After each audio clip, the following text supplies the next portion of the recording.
Eccolo mentre viene issato sul gommone della guardia costiera, sul quale un istante dopo sale anche il bagnino che l'ha salvato. Siamo sulla spiaggia del Faro e da poco passato mezzogiorno un ragazzino di 12 anni di Castelfranco, nonostante la bandiera rossa ed il divieto di balneazione, si è immerso trovandosi subito in difficoltà, spinto dalla corrente al largo e verso gli scogli. Provvidenziale l'intervento dell'addetto al salvataggio della torretta gestita da Jesolo Turismo, che si è subito tuffato ed ha raggiunto il bambino. Nonostante la giovane età, il bagnino ha 18 anni, ha capito la problematicità della situazione. Le condizioni proibitive del mare, il forte vento rendevano impossibile tornare a riva, mentre la corrente spingeva entrambi verso gli scogli. Con sangue freddo, il bagnino ha valutato la situazione di pericolo ed è riuscito a portarsi all'esterno, facendosi trasportare dalla corrente. Nel frattempo era stata allertata la guardia costiera, che è intervenuta con il gommone. Fortunatamente l'assistente bagnante è stato molto celere nell'intervenire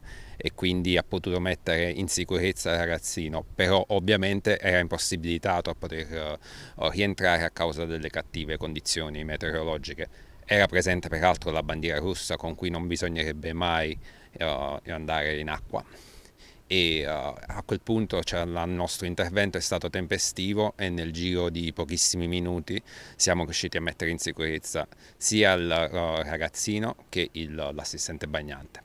Il ragazzino sta bene ed è stato riportato dalla mamma. La guardia costiera, a maggior ragione in questo periodo di grande afflusso di bagnanti sul litorale, ricorda quelle che sono le norme da rispettare per divertirsi al mare in sicurezza. La bandiera rossa significa sempre e comunque di non immergersi, è sconsigliato immergersi anche se si è nuotatori esperti, perché il mare di per sé è un ambiente pericoloso e come tale deve essere trattato, perché quello che potrebbe sembrare semplice da un momento all'altro può mutare ed è quindi necessario prestare la massima cautela, così come è necessario e importante prestare attenzione ai divieti. In prossimità delle foci dei fiumi è vietata la balneazione.